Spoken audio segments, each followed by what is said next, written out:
Thank you for subscribing to our channel. Today is Tuesday, January 26, 2021. Fox report. Puerto Rico declares state of emergency over violence against women, an evil that has caused too much damage. Puerto Rico has declared a state of emergency this week over violence against women, a move activists are hoping will help stem the tide of gender-based killings on the island, which average to at least one a week, reports say. The declaration from Puerto Rico Gov. Pedro Pierloisi calls for the creation of a mobile app to help victims report attacks and request help, in addition to starting a new program to monitor women who have taken out restraining orders against their abusers, according to the AFP. Fox report. Casino CEO and wife pose as motel workers, travel to remote Canadian territory for COVID-19 vaccine.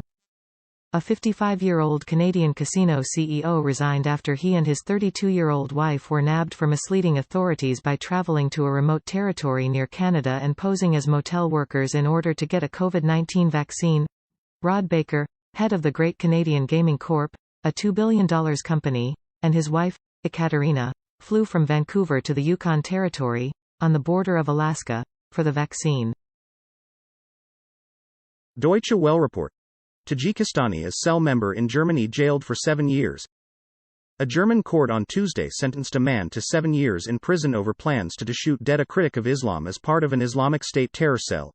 Summing up the 4-month trial, a Dusseldorf court spokesman said the 31-year-old man living in Wuppertal had formed in his cell with other Tajikistanis also living in Germany's Western Ruhr district.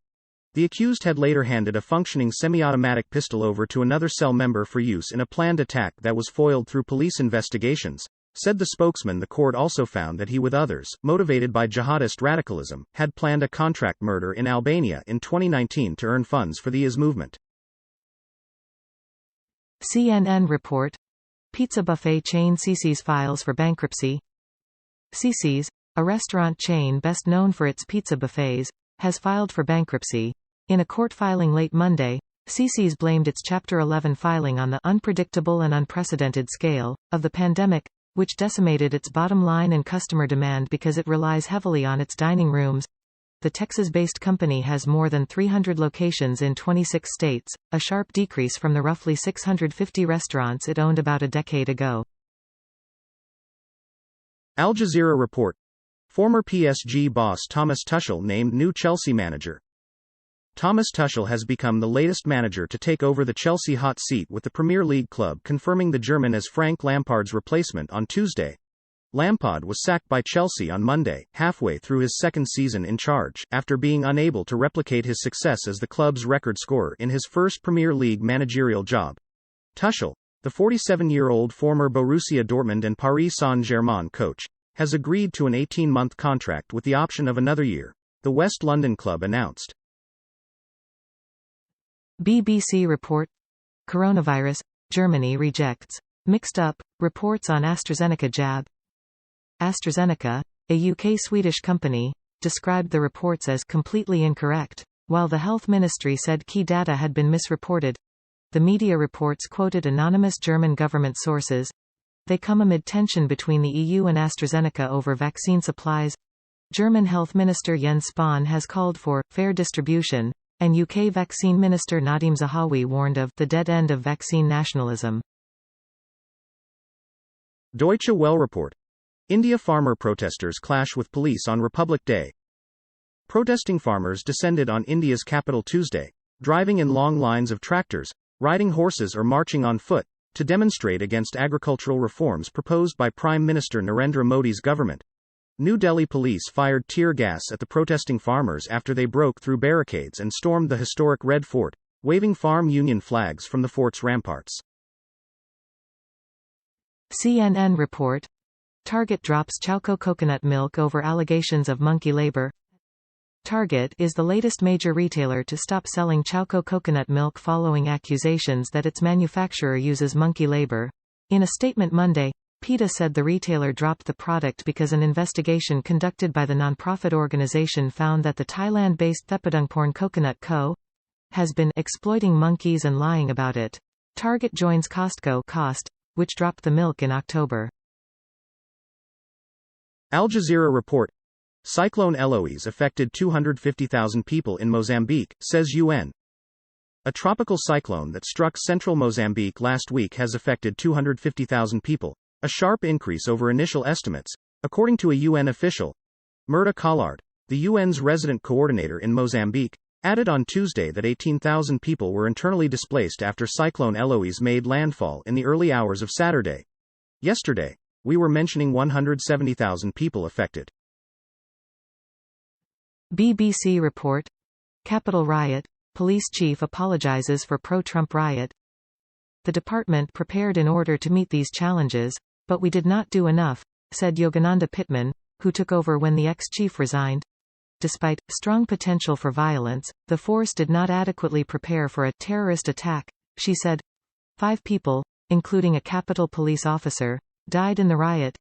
In remarks delivered via conference call on Tuesday, Chief Pittman told the House Appropriations Committee, which oversees the department's funding, that the agency was aware that protesters were planning to bring firearms and other weapons to the Capitol 2 days before the violence on 6 January.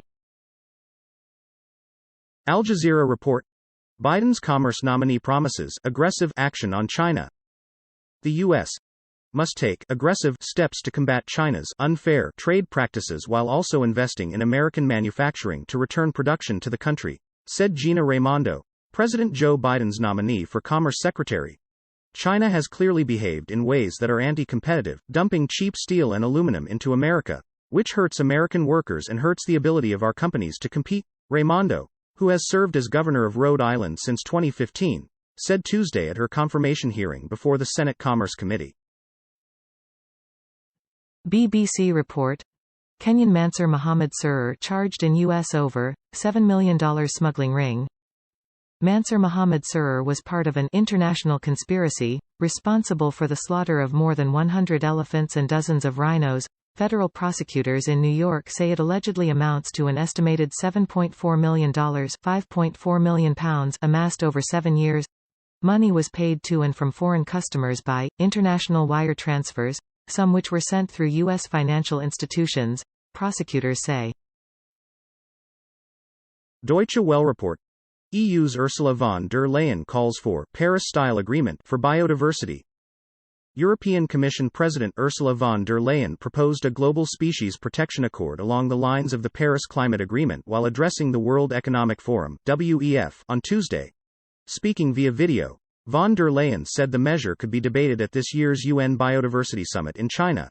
The Commission President said that species protection was key to protecting people against pandemics as well as in the fight against climate change. CNN report.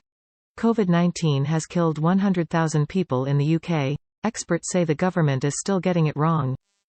In March last year, the UK government said it was hopeful the country could cap its coronavirus deaths at 20,000. It was a bleak target to set, but one the nation came to begrudgingly accept. 10 months on, Prime Minister Boris Johnson delivered a somber public briefing Tuesday, in which he announced the country could now count more than 100,000 people as its COVID-19 dead, in what he called a grim statistic. CNN report. China is rehearsing for when it overtakes America. China wants to lead the global recovery from the pandemic and become more influential on the world stage than ever before. It might just have the momentum, and the confidence, to pull that plan off. The world's second-largest economy shrugged off much of the fallout from the COVID-19 pandemic last year, and its ability to keep growing while the world crashed into recession could mean its GDP exceeds that of the United States later this decade, years earlier than expected. Fox report. California couple rescued after GPS leads them through snow-covered mountain road. A couple in California needed a helping hand after their GPS led them onto a snow-covered mountain road where they ended up stranded on Saturday, authorities said. Oleg Donskov called 911 after he and his wife had already been stuck in the snow for several hours on Forest Highway 7 above Masterson's campground, Glenn County Search and Rescue said in a news release. Donskov and his wife were traveling from Sacramento to Fort Bragg in their sedan and had no heat, food or water, according to the department. Fox report. Planned Parenthood victory. Supreme Court nixes rulings that upheld Texas pandemic abortion ban. In a victory for Planned Parenthood, the U.S. Supreme Court on Monday overturned two lower court rulings that had sided with GOP officials in banning most abortion procedures in Texas in an effort to conserve medical resources at the onset of the coronavirus pandemic. The ban was issued as part of an executive order by Gov. Greg Abbott in March 2020 that paused all non-urgent medical procedures and sought to conserve medical equipment after warnings from health care professionals that patients who are sick with the COVID-19 might overwhelm hospital capacity and deplete supplies, such as personal protective equipment for doctors and nurses. Thank you for watching 5 p.m. Recap. To be notified, you can subscribe our channel and activate the bell.